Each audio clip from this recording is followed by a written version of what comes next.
안녕하세요. 사연에 빠지다의 DJ 민영입니다. 오늘 사연자는 배려를 해줘도 고마운 줄 모르는 무개념 동서들 때문에 제대로 화가 났다는데요. 과연 어떤 사연인지 들어보시겠습니다. 오늘도 두 가지 사연 준비되어 있어요. 끝까지 들어주실 거죠? 그럼 바로 시작해 볼게요. 구독과 좋아요 잊지 말고 꼭 눌러주세요. 안녕하세요. 저는 40대 여자입니다. 저는 가정주부로 현재 초등학교에 다니는 딸을 하나 키우고 있어요. 아이가 어릴 때는 정신없이 아이만 키우느라 스스로를 돌보지 못한 채 시간이 어떻게 가는 줄도 모르고 살았습니다. 그런데 어느새 아이를 학교에 보내고 정신을 번쩍 차렸더니 40이 넘었더군요. 아이도 이제 제법 혼자 할 수 있는 게 많아져서 저도 혼자만의 시간이 늘었어요. 애가 어릴 때는 하루빨리 이런 시간이 오기만을 기다렸는데 막상 아이가 자라 저를 찾지 않는 시간이 서서히 많아지자 어쩐지 허전하고 씁쓸하더군요. 이런 이야기를 친구들에게 했더니 그런 때는 취미생활을 만들던지 일을 해야 한다고 하더라고요. 안 그러면 애한테만 너무 집중하게 돼서 우울증이 올 수도 있다고요. 그 이야기를 들으니 정신이 번쩍 들었습니다. 저희 친정어머니가 생각나서요. 저희 친정어머니는 가정주부셨는데요. 아버지가 회사 일이 워낙 바쁘셔서 집을 많이 비우셨어요. 해외 출장도 많이 다니셨고요. 그러다 보니 육아를 아예 도와주지 못하셨습니다. 그래서 제가 중학교에 갈 때까지 어머니가 저를 혼자 키우다시피 하셨어요. 그러다 보니 어머니와 저는 둘이 함께 있는 시간이 유독 많았습니다. 나중에는 모녀지간이 아니라 거의 친구 관계 같았어요. 그런데 문제는 제게 사춘기가 찾아왔을 때였어요. 사춘기는 엄마보다는 친구가 더 좋잖아요. 친구들과 어울리는 게 좋아서 집에도 늦게 들어가게 되고 주말이면 친구들을 만나러 나갔습니다. 자연스레 엄마와 보내는 시간이 줄어들었죠. 그때 엄마랑 많이 싸웠어요. 엄마는 제가 점점 커져가는 걸 모르고 아직도 어린 줄 알고 항상 본인 옆에 있어야 한다고 생각했습니다. 저는 그게 집착처럼 느껴졌어요. 지금이야 저도 결혼해서 자식을 낳았으니 당시에 외로웠을 엄마 마음이 조금은 이해가 되지만 그때는 전혀 몰랐어요. 엄마가 저에게만 신경 쓰고 집착하는 게 싫었습니다. 그래서 더 삐딱하게 굴었어요. 그때 생각이 나니 혹시나 저도 제 딸아이에게 집착하는 엄마가 되지는 않을까 걱정이 앞섰습니다. 저희 남편도 자영업을 해서 새벽이고 밤이고 없이 바빠요. 그래서 아이를 챙기는 건 온전히 제 몫이었습니다. 저는 아이에게 집착하지 않는 엄마가 되기 위해 제가 먼저 노력해야겠다 마음을 먹었어요. 그래서 앞으로 저의 미래를 위해 준비를 해야겠다 싶었죠. 사실 제가 대학을 못 나왔어요. 고등학교 때 사춘기가 심하게 와서 방황을 좀 하다가 공부를 아예 놔버렸습니다. 당시에도 어머니는 무조건 대학은 가야 하는 거라고 학원도 보내고 과외도 시켜주셨지만 소용없었어요. 제 생각은 온통 노는 데에만 가 있었거든요. 그나마 다행이었던 건 아버지 생각은 달랐다는 거예요. 요즘 개나 소나 다 대학 가는데 대학이 뭐가 중요해? 어차피 공부할 마음 없는 애, 이름도 없는 대학 보내봐야 뭐해. 학비만 아깝지. 너 하고 싶은 거 있으면 이야기해라. 아버지가 다 하게 해줄 테니까. 제가 무남동녀 외동딸이다 보니 아버지는 항상 제가 하고 싶다는 거는 뭐든지 다 해주셨어요. 사실 저도 이제와 말이지만 아마 저도 모르는 사이 그런 아버지의 다정함에 기대해 아무 생각 없이 살았는지도 몰라요. 제가 뭘 하든 아버지는 항상 곁에서 든든한 버팀목이 되어주셨으니까요. 저는 결국 대학에 떨어지고 아버지의 소개로 중소기업 비서로 일하게 됐습니다. 크게 하고 싶은 것도 없고 꿈도 없었던 저는 하루하루 주어진 일을 열심히 하며 성실하게 살았어요. 당시에 주변 친구들은 대학에 다니며 취직하겠다고 자격증도 따고 외국에 어학연수도 다녀오고 다들 바빴지만 저는 전혀 신경 쓰이지 않았어요. 남들이 목적을 가지고 앞만 바라보며 살아간다고 해서 저까지 그럴 필요는 없다고 생각했으니까요. 그렇다고 제가 아빠만 믿고 게으르게 산 건 아니에요. 아버지 소개로 들어가긴 했지만 어쨌든 그 회사에서 8년을 넘게 일했습니다. 다른 회사에서 스카우트 제의가 있었을 만큼 열심히 일했어요. 남편도 그 직장에서 만났습니다. 비서로 일하다 보니 여러 사람들을 만나는 일이 많았었는데 남편도 그중 하나였어요. 시작은 일로 만나게 됐지만 서서히 가까워지며 연애도 하고 결혼까지 꼴이 나게 되었습니다. 저는 결혼하기 전까진 부모님과 함께 살았어요. 그러다 결혼하면서 독립하게 됐습니다. 처음엔 저도 부모님과 떨어져 혼자 산다는 게 기대가 많이 됐어요. 그 전까지는 성인이라도 알게 모르게 부모님의 간섭을 받았었는데요. 결혼하고 나면 온전히 독립된 성인이니 그 전보단 자유롭게 살 줄 알았죠. 더군다나 사랑하는 사람과 단둘이 한 집에서 알콩달콩 산다는 게 드라마 속에 나오는 연인들처럼 행복할 줄 알았어요. 그런데 제가 착각을 해도 단단히 착각하고 있었더군요. 현실은 드라마와 너무 달랐어요. 결혼과 동시에 일을 그만두고 남편 내조를 하기 시작한 저는 처음엔 너무 혼란스러웠습니다. 집안일이라는 게 그냥 한다고 해서 처음부터 잘하는 게 아니더라고요. 밥하고 청소하는 일도 분명 배우고 해본 사람들이 잘하는 거였어요. 결혼 전까지 제 빨래도 한번 돌려본 적 없었던 저는 하나하나 스스로 해나가느라 꽤 고생했습니다. 거기다가 결혼 생활이라는 건 남편과 저 둘만의 생활이 아니었어요. 유부녀가 된다는 건 전보다 챙기고 신경 써야 할 일이 더 많아진다는 거였습니다. 결혼한 지 한 달쯤 되었을 때였는데 위에 형님한테 연락이 왔어요. 남편은 삼형제의 둘째라 위로 형이 있고 아래로 동생이 있었거든요. 형님은 저보다 3살 많고 당시에는 대기업에 다니고 있었어요. 항상 바빠 보였던 형님이 무슨 일로 연락을 주셨나 해서 갔더니만 형님네 집에 동서도 같이 있더라고요.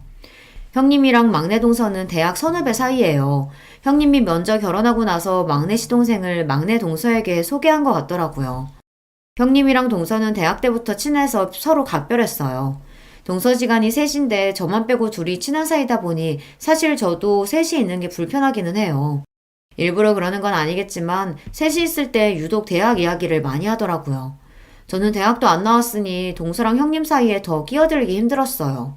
저는 또 왜 갑자기 부르셨을까 궁금하던 차에 형님은 다짜고짜 웬 달력을 하나 주셨습니다. 왜 있잖아요. 책상에 두는 탁상 달력이요. 저는 이게 뭐냐고 물었습니다.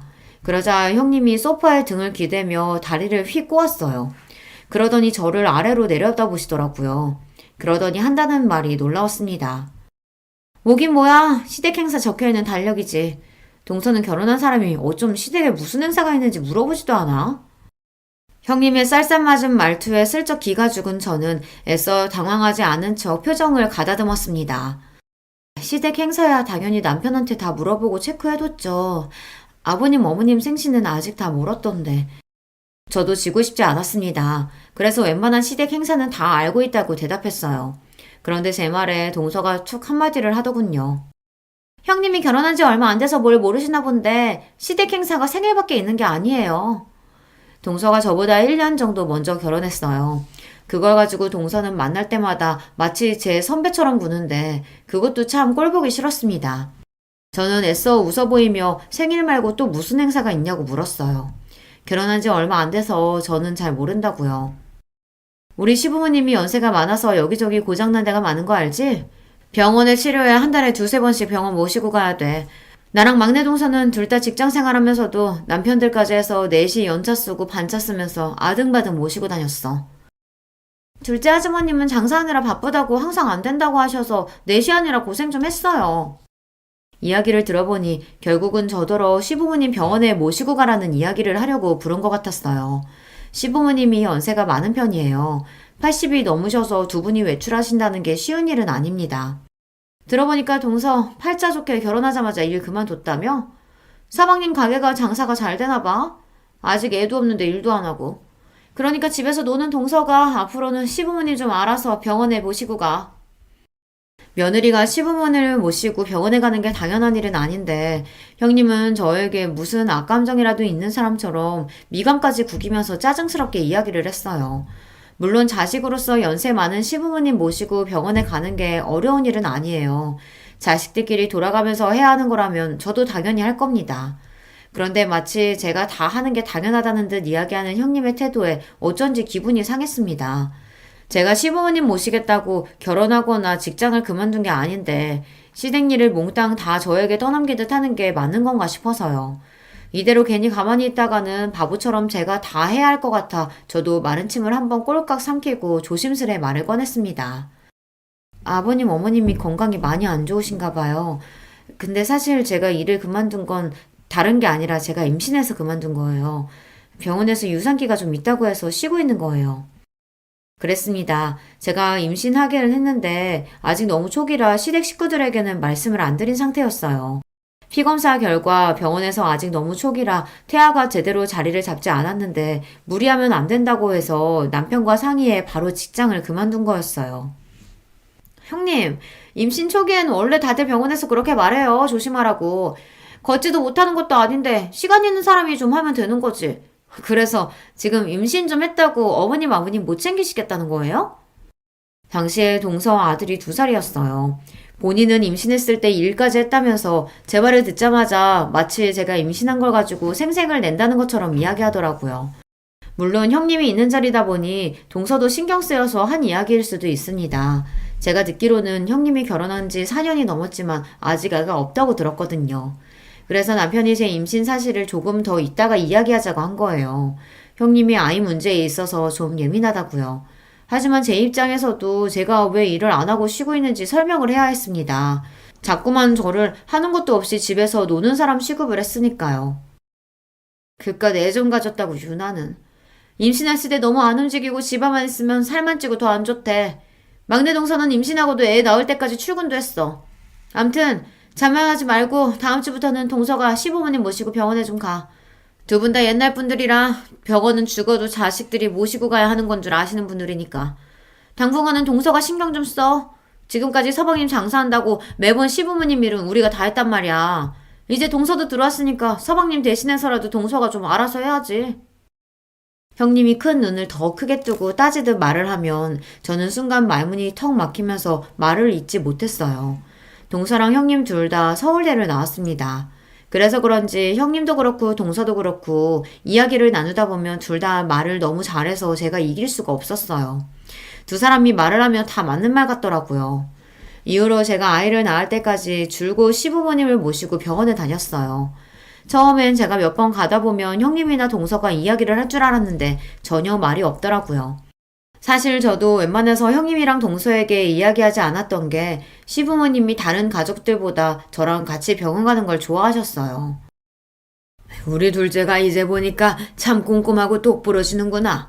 다른 자식들하고 오면 제대로 설명도 안 해주고 그냥 들어가라 내려가라 시키기만 하는데 우리 둘째는 알아듣기 쉽게 설명해줘서 너무 좋다. 그러게. 다른 자식들은 엄마 아빠 늙었다고 다 모른다고 가만히 있으라고만 해가지고 눈치 보여서 무슨 말을 못하는데 우리 둘째 며느리는 어찌나 나긋나긋하고 상냥한지 몰라. 우리 둘째가 장가를 참 잘 갔어. 다음번에도 우리 둘째랑 오면 좋겠다. 저는 평소 하던 대로 하는 건데 시부모님은 저를 편하게 생각하셨어요. 한편으로는 많이 배우고 똑똑한 며느리들보다 만만한 제가 편하신 건가 싶기도 했는데 어찌됐든 저랑 다니는 게 좋다고 하시는 말씀이니 좋게 받아들이기로 했죠. 그러던 중 저도 일이 생길 때가 있잖아요. 제가 급한 일이 생겨서 형님에게 부탁하려고 하면 항상 회사 핑계를 댔어요. 아버님 피검사하는 날이 당장 다음 주인데 이렇게 갑자기 안 된다고 하면 어떡해. 동서가 집에 있어서 잘 모르나 본데 우리 회사는 한 주 전에 연차 못 내. 나는 안 되니까 동서한테 부탁하든지. 형님, 저는 직장 다니면서 애까지 키우는 워킹맘이에요. 형님이 아직 애가 뱃속에 있어서 모르니까 그러시는데 그 제 귀중한 열차를 그런 데 쓸 수는 없다고요.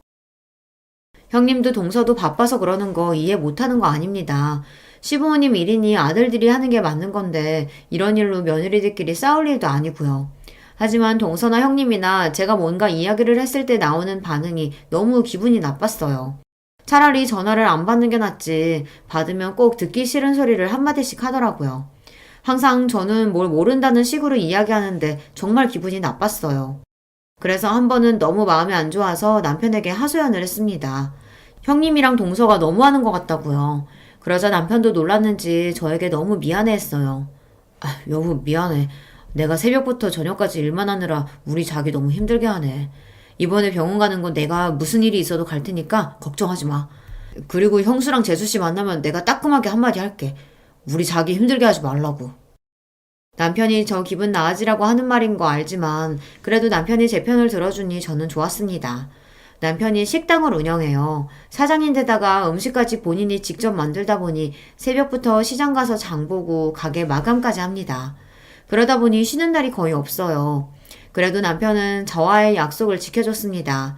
한 달에 한 번은 가게 문을 닫고 시부모님을 병원에 모시고 갔어요. 그리고 제가 만삭이 돼서 배가 불러왔을 때는 남편이 직접 나서서 시부모님과 다른 가족들에게 이야기했습니다. 우리 사랑이 엄마 이제 만삭이라 힘들어서 운전 못해. 내가 한 달에 한 번은 가게 문 닫고 어머니 아버지 모시고 병원 가겠지만 나머지는 아버지 어머니 두 분이서 가시던지 형제들이 알아서 해. 아버지 어머니 눈도 어두워서 버스도 제대로 못 타시는데 어떻게 두 분이서 병원에 가? 그러니까 형이 모시고 가면 되잖아. 내가 노냐? 안 그래도 회사 힘들어서 눈치 보여 죽겠는데 이런 일까지 신경 써야겠어? 이런 건 좀 집에서 노는 사람이 하면 안 되냐? 형, 말 조심해. 놀기는 누가 놀아? 여기 노는 사람 하나도 없어. 그리고 어머니 아버지가 우리 부모님인데 왜 며느리들한테 떠넘겨? 우리 부모님 일이니까 아들들끼리 알아서 해. 남편도 좋게 이야기하고 싶었지만 다들 제가 시부모님을 모시고 병원에 가는 걸 너무 당연하게 생각하는 분위기라 남편도 기분이 상해서 목소리가 격해졌습니다. 어머, 우리 작은 아주머님 평소엔 말씀이 없으셔서 과묵한 줄 알았는데 엄청 사랑꾼이시구나. 작은 형님은 너무 좋겠다. 그쵸, 형님? 분위기가 격해지자 막내 동사가 나서서 애써 말을 돌렸어요. 그런데 그 상황에서 형님은 괜히 또 저를 쏘아보더군요. 아직 애가 나온 것도 아니고 어차피 집에 있는 사람이 좀 하면 안 되는 건가? 꼭 일을 키워서 집안에 분란을 만들어야겠어? 형수, 왜 자꾸 이 사람한테 뭐든 다 떠넘기려고 하세요? 형수가 하기 싫으면 그냥 안 하면 될 일이지. 무슨 대장처럼 나서서 이래라 저래라 해요. 뭐야? 이 자식이 어디 감히 형수한테 그딴 소리를 해? 아휴, 서방님이 무서워서 이제 무슨 말도 못하겠네. 네, 형수님. 제발 좀 제 눈치 보시고 이 사람한테 함부로 하지 마세요. 이 사람도 임신해서 고생하면서도 싫은 소리 한 번 안 하고 시집살이 다 알아서 했잖아요. 맏며느리면 고마운 줄 아셔야 되는 거 아니에요?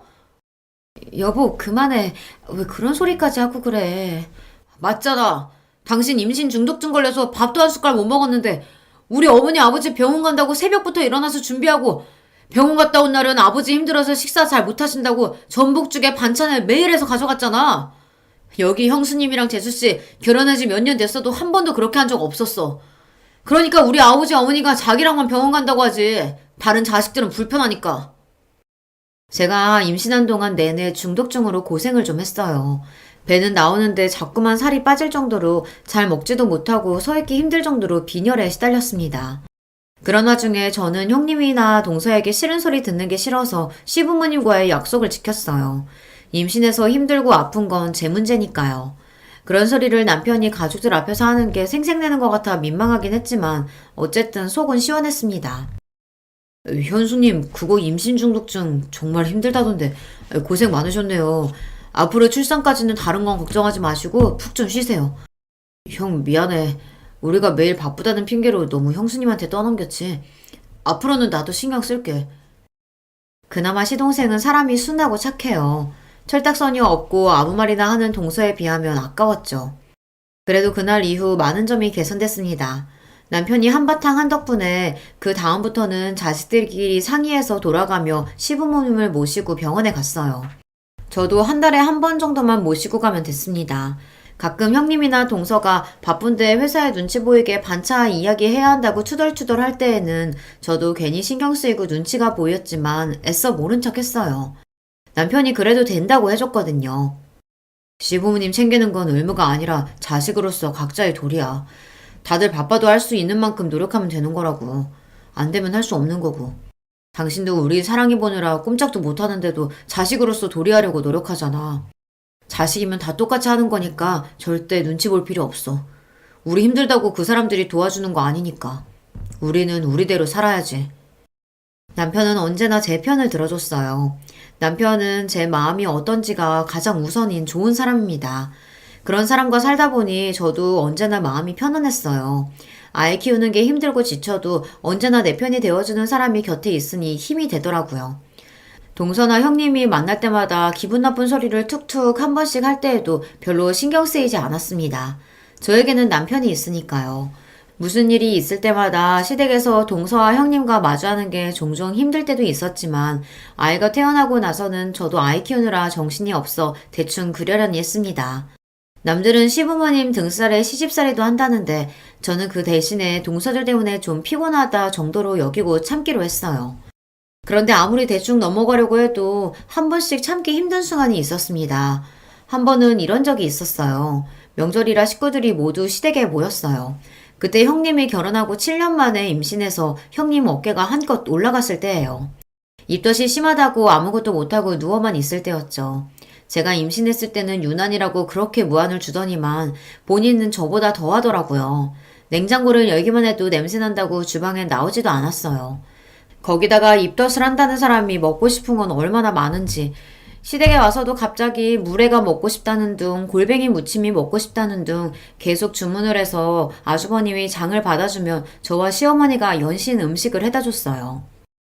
우리 큰형님 맨날 자식 필요 없다고 부부끼리 잘 살 거라고 하시더니만 애 생겼다고 저렇게 유난하게 구실 줄은 몰랐어요. 그래도 늦게라도 생겼으니 얼마나 다행이야. 난 골뱅이가 아니라 산삼을 캐다 달라고 해도 캐다 줄 거다. 그 전까지는 다들 형님 눈치를 보느라 이야기를 안 했었는데 막상 형님에게 아기가 생기고 나자 시부모님도 다들 좋으신지 여기저기 아프던 것도 하나도 안 아프다고 하실 정도였죠. 내가 죽기 전에 우리 큰아들 자식 보는 거 보고 죽으면 여한이 없겠다 했는데 내가 이제 정말 죽어도 여한이 없다. 아버님은 죽기는 왜 죽어요. 우리 큰손주 대학 가고 결혼하는 것까지 다 보셔야죠. 어머, 근데 동서 이거 간 본 거 맞아? 난 새콤달콤하게 무친 게 좋은데. 네, 형님. 식초 좀 더 넣을게요. 아주 상전도 이런 상전이 없었습니다. 80이 넘으신 시부모님도 제게 간이 짜다, 싱겁다 이야기를 안 하시는데 형님은 손 하나 까딱 안 하면서도 저를 하인 부리듯이 이거 해달라 저거 해달라 했어요. 평소에 형님이 저에게 한 짓이 있었기 때문에 저도 형님 하는 짓이 곱게 보이지는 않았지만 어쩌겠어요. 마흔이 다 된 나이에 애를 가졌으니 본인도 얼마나 귀하고 좋을까 싶어 마음이 넓은 제가 이해하기로 했죠. 그러던 중 작은 사고가 있었습니다. 막내 동서가 형님 준다고 출산 선물을 가져왔더라고요. 아기 내복이랑 인형이었어요. 그런데 하필이면 그걸 제 딸아이가 박스를 다 뜯어버린 거예요. 당시에 딸이 돌이 좀 안 됐을 때라 눈에 보이는 건 다 물고 빨고 할 때였는데 제가 주방에서 음식을 하는 사이 쇼핑백을 가지고 놀다가 안에 있던 물건을 입에 물고 포장지가 다 뜯어졌더라고요. 화장실을 가다가 제가 놀라서 딸아이가 들고 있던 물건을 뺏으며 남편에게 한 소리 했습니다. 애 안 보고 뭐 하냐고요. 텔레비전에 빠져있던 남편이랑 아주버님도 놀라서 달려왔지만 소용없었어요. 이미 인형에다가 침을 범벅을 해놓은 상태였죠. 저는 형님이랑 동서에게 너무 미안해서 바로 인형이랑 내복을 빨아주겠다고 했습니다. 그런데 그때였어요. 방에 누워있던 형님이 갑자기 방문을 벌컥 열고 나오더니 제 손에 있던 내복이랑 인형은 낚아채 버렸습니다. 그러더니 한다는 말이 어이가 없었어요. 동서, 이 더러운 걸 빨긴 뭘 빨아? 우리 아기더러 침범벅된 인형 가지고 놀라는 거야? 됐으니까 저리 치워. 주아가 요즘 이가 나느라 잇몸이 간지러운지 아무거나 이로 깨물더라고요. 형님, 애기 침이니까 빨면 괜찮을 거예요. 이리 주세요. 제가 금방. 형님은 평소에도 워낙 애침이나 똥 이런 걸 유난히 못 견뎠어요. 저나 동서가 애들 응가해서 씻기거나 하면 자기는 비위가 약하다며 방에 들어가 버리곤 했습니다. 그래도 이제는 본인도 아기가 생겼으니 좀 나아졌을 줄 알았어요. 그런데 여전히 아기가 침 좀 묻힌 거 가지고 호들갑을 떨더라고요. 됐다니까? 나 이렇게 더러운 건 내 새끼한테 못 주니까 그냥 갖다 버려. 아까우면 그냥 주아 쓰게 두든지. 애침 가지고 더럽네 뭐네 하는데도 저는 평소 형님 성격을 잘 알다 보니 좋게 넘어가려고 했습니다. 그래서 어떻게든 깨끗하게 빨아주려고 했어요. 그런데도 형님은 끝까지 필요 없다고 소리를 지르며 제게 인형을 던졌습니다. 형수, 지금 뭐 하시는 거예요? 애가 그럴 수도 있지 뭘 그렇게 예민하게 굴어요. 아유, 그래, 큰애야. 애가 놀다 보면 그럴 수도 있는 거지. 가족끼리 뭘 그런 걸로 따지고 그러냐. 다들 왜 저한테만 그러세요? 제 뱃속에 아기 어떻게 가지는지 몰라서 그러세요? 제가 얼마나 힘들게 가지는데 전 절대 남이 쓰던 거, 침 묻은 거 이런 거 절대 내 새끼한테 안 줄 거예요. 형님이 아이를 시험관으로 어렵게 가셨어요. 병원에서 처음엔 쌍둥이라고 했는데 얼마 전에 쌍둥이 중 한 아이가 계류 유산이 되어 한 아이만 남았습니다. 그러다 보니 모든 게 다 걱정되고 예민할 거예요. 형님의 그런 마음을 저도 같은 엄마로서 충분히 이해는 하지만 어린 제 아이가 한 행동을 가지고 저렇게까지 발작하면서 화를 내니 저도 답답하더군요. 형님도 참, 그렇게 싫으시면 제가 하나 더 사드릴게요. 작은 형님, 이건 그냥 주워주세요. 큰 형님 건 제가 하나 더 사죠, 뭐. 평소 형님 일이라면 형님 편만 드는 동서도 이 상황이 민망했는지 저를 보며 눈빛을 다 보내더라고요. 그냥 본인이 알아서 하겠다고요. 참 쉽지 않습니다. 나이 들어서 내 새끼 키우고 가정을 챙기는 것만으로도 지치고 힘든데 형님 눈치까지 보고 살려고 하니 나날이 힘들었어요. 임신했을 때부터 우리 형님은 참 유난한 엄마가 되겠구나 생각은 했었는데 역시나 보통 엄마는 아니더군요. 무슨 일이 있어도 그 잘난 대기업은 절대 안 그만둘 것처럼 하더니만 육아휴직이 끝나자마자 회사를 그만뒀어요. 거기다가 더 대박은 그만두려면 혼자나 그만둘 것이지 자꾸만 동서까지 꼬셨다는 겁니다. 내가 애 낳아보니까 말야, 애는 무조건 엄마가 옆에서 키워야 돼. 남의 손에 키우면 그게 다 나중에 티가 나더라니까. 동서, 우리가 누구야? 서울대까지 나오고 남들 다 들어가고 싶은 대기업 10년 넘게 다녔잖아. 내 새끼 위한 더 나은 미래 위해선 우리 같은 인재가 가만히 있어선 안 돼. 동서도 이 기회에 회사 그만두고 나랑 같이 사업하는 거 어때? 누가 보면 한 애 5은 키워본 사람처럼 형님은 육아 박사가 됐습니다. 어디서 정보를 그렇게 얻어오는 건지 어린이집은 이런 곳을 보내야 한다더라. 영어랑 수학은 빠르면 빠를수록 좋다더라. 이러면서 저나 동서에게 매일 훈계를 했어요. 저야 형님이 그러는 게 하루 이틀 된 일이 아니니 항상 한 귀로 듣고 한 귀로 흘렸습니다. 하지만 형님 말이라면 똥이 된장이라도 믿는 동서는 항상 팔랑거렸거든요. 형님이 저번에 말한 유기농 생리대 사업이요? 그거 RT면 너무 좋긴 한데 우리가 당장 돈이 어딨어요. 투자자는 찾으셨어요? 아휴, 동서는 걱정도 많아. 내가 누구야? 투자자는 금방 찾을 거니까 동서도 슬슬 퇴사해. 애들 학교 다닐 땐 무조건 엄마가 옆에 있어야지. 매일 학원으로만 돌리면서 애 공부시키는 거, 그거 학원만 좋은 일 시키는 거다? 저는 형님이 하는 말이 다 너무 웃겼습니다. 그전에는 동서가 애들 문제로 힘들다고 하면 왜 그렇게 애한테 목을 매냐. 애는 애고 엄마는 엄마다 하면서 동서한테 회사 일이나 똑바로 하라고 하더니만 본인이 애 낳고 키워보더니 180도 달라져서 이제는 동서한테 회사를 그만두랍니다.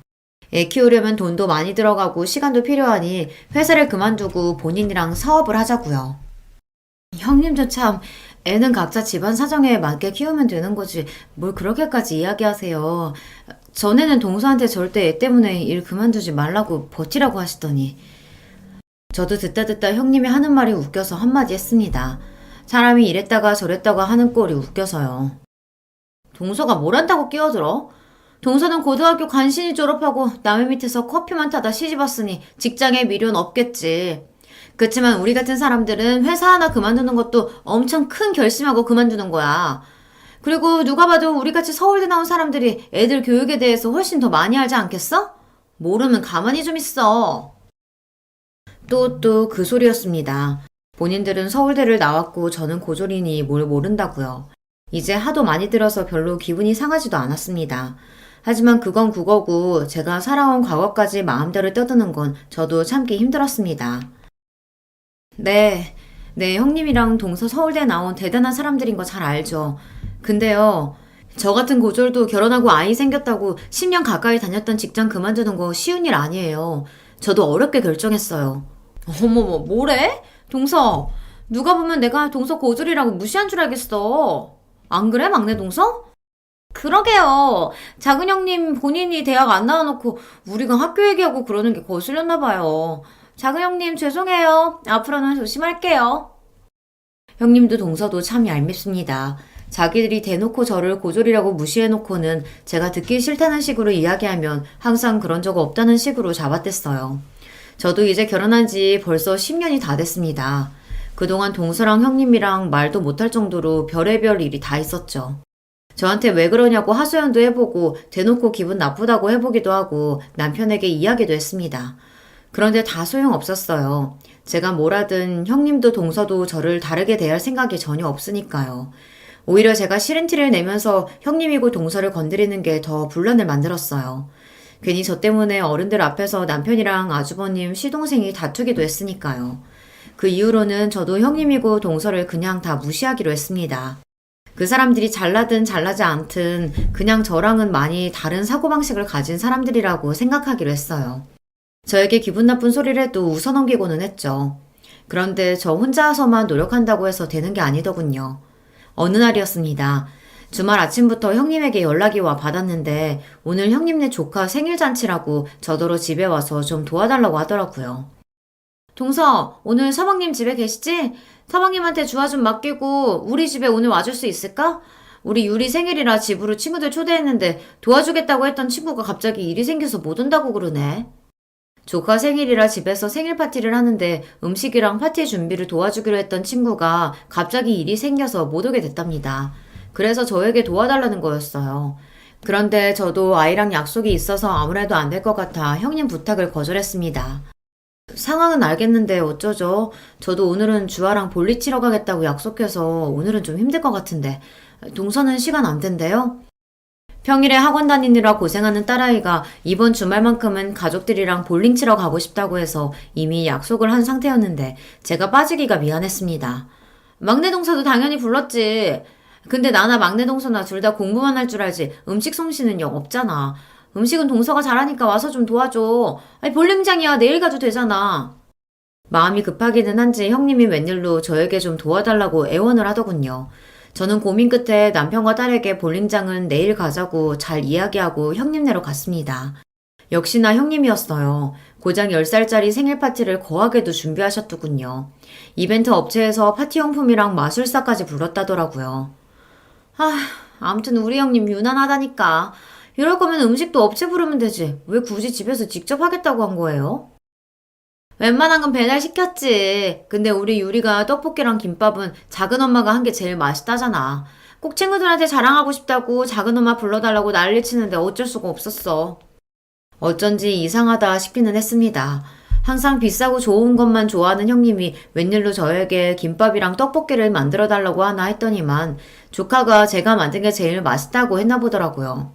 조카가 제가 만들어준 음식이 맛있다고 하니 괜히 더 기분이 좋아져 더 열심히 만들어줬어요. 생일 파티 준비가 거의 마무리되어 가자 조카 친구들이 우르르 도착했습니다. 제가 할 일은 끝난 것 같아 조카에게 생일 축하한다고 인사를 하고 나올 생각이었어요. 그런데 그때 작은 소란이 좀 있었습니다. 조카에게 인사하려고 조카가 친구들이랑 놀고 있던 방에 들어갔더니 애들끼리 이상한 소리를 하고 있더라고요. 뭐? 너네 엄마 대학 안 나왔다고? 헐, 어떻게 그럴 수가 있어? 우리 엄마가 그러는데 대학 안 나오면 인생 망하는 거라던데? 에이, 무슨 소리야. 대학 좀 안 나온다고 인생이 왜 망해? 우리 엄마가 그러는데 인생은 공부만 잘한다고 잘 사는 게 아니라 했어. 그리고 우리 엄마 대학 안 나왔어도 지금 회사 다니면서 잘 살아. 그거야, 너희 엄마가 대학을 안 나왔으니까 일부러 그런 소리 하는 거지. 대학 못 나온 게 창피하니까. 아니거든. 우리 엄마 대학 안 나온 거 하나도 안 창피하거든. 우리 엄마 대학 안 나왔어도 우리 집에는 차 2대나 있어. 완전 부자야. 차가 2대라고 다 부자냐? 집이 넓고 커야 부자지. 너희 집 화장실 하나잖아. 그럼 부자 아니야. 저도 자식을 키우고 있다 보니 애들끼리 별의별 말 다 하는 거 잘 압니다. 조카나 조카 친구나 둘 다 아직 어린애들이니 어른들에게 들은 이야기를 가지고 아무렇게나 하는 말이라는 것도 잘 알고요. 자기들이 무슨 소리를 하는지도 모르고 하는 걸 거예요. 하지만 아무리 몰라서 하는 말이라도 제 조카가 친구에게 한 말은 분명히 상대방 기분을 나쁘게 할 수 있는 말이니 어른으로서 바로 잡아주는 게 맞다 싶었습니다. 유리야, 큰엄마가 들어오다가 우연히 들었는데 친구들한테 그렇게 말하면 안 되는 거야. 친구 엄마 이야기인데 그렇게 함부로 이야기하면 친구가 상처받을 수도 있잖아. 친구들끼리 싸우지 말고 우리 서로 사과할까? 여럿이 있는 앞에서 누구 잘못이라고 이야기하기가 저도 좀 그래서 다시 예쁘게 말을 해보자고 했습니다. 그런데 그때 제 얘기에 조카가 기분이 상했는지 갑자기 울음을 터뜨렸어요. 그러더니 큰 소리를 내며 동서들이 있는 거실로 나갔습니다. 엄마, 작은 엄마가 나한테 뭐라고 했어? 작은 엄마가 내 편 안 들어주고 김민지 편 들어주고 작은 엄마 미워. 작은 엄마 자기 집에 가라고 해. 순간 눈물을 펑펑 흘리며 형님에게 달려가는 조카의 모습에 저는 적잖이 당황했습니다. 더군다나 더 기가 막혔던 건 형님의 태도였어요. 동서 뭐야? 유리 얘기 들어보니까 이건 순전히 동서가 고졸이라 기분 나빠서 우리 유리한테 뭐라고 한 것 같은데 유리가 고졸은 망하는 거라고 해서? 애 말만 듣고 저에게 다짜고짜 따지는 형님의 태도에 저는 기가 막혔습니다. 더군다나 조카가 친구 엄마가 대학 안 나왔다고 그러면 망하는 거라고 그렇게 이야기한 걸 듣고도 저에게 화만 냈어요. 자기 자식 사과시킬 생각은 안 하고요. 형님, 지금 무슨 말씀 하시는 거예요? 애들끼리 싸우는 거 말린 건데 제가 기분 나쁠 게 뭐가 있어요? 유리가 대학 안 가면 망하는 거라고 해서 그런 말 하면 안 된다고 했다면서요. 그럼 형님이 기분 나빠서 하신 얘기가 맞죠? 혼내는 시어머니보다 말리는 시누이가 더 얄밉다더니 딱 그 짝이었습니다. 가만히 있으면 반이라도 갈 걸 동서는 굳이 나서서 형님 편을 들더군요. 그건 제가 고졸이라서 기분 상해서 그런 게 아니라 아무리 어린애라도 친구한테 그런 식으로 이야기하면 안 되니까 하지 말라고 가르쳐 준 거예요. 서울대식이나 나오면 뭐랍니까? 사람이 저 정도로 기본 개념이 없는데 말이죠. 저도 나름대로 아이들도 있으니 참아보려고 했습니다. 그런데 짜증이 나서 도저히 참을 수가 없었어요. 표정 관리가 되지 않았습니다. 그런데 그때 형님은 결코 넘지 말아야 할 선을 넘고야 말았습니다. 맞네, 맞아. 지가 고졸이라 찔려서 그런 거네. 맞아. 동서, 괜히 핑계 좀 대지 마. 평소에도 우리한테 학벌로 밀리니까 이래저래 짜증났었는데 이때다 싶어서 내 새끼한테 화풀이 한 거잖아. 아휴, 정말. 이래서 가족도 수준이 맞아야 하는 거라니까. 동서, 잘 들어. 고졸이면 인생 망하는 거 맞아. 너 스스로 좀 봐. 너는 우리 집안 수치잖아. 그러니까 망한 거 맞지? 이제 좀 내 말 알아들었어? 순간 저는 제 두 귀를 의심했습니다. 제가 들은 말이 정말 사실인가 싶어서요. 형님은 저에게 아예 말까지 다 놓고 너너 소리를 지르며 삿대질까지 했습니다. 형님, 지금 저한테 집안의 수치라고 하셨어요? 그 말 후회 안 하죠? 사람이 너무 화가 나면 이성이 날아간다고 하잖아요.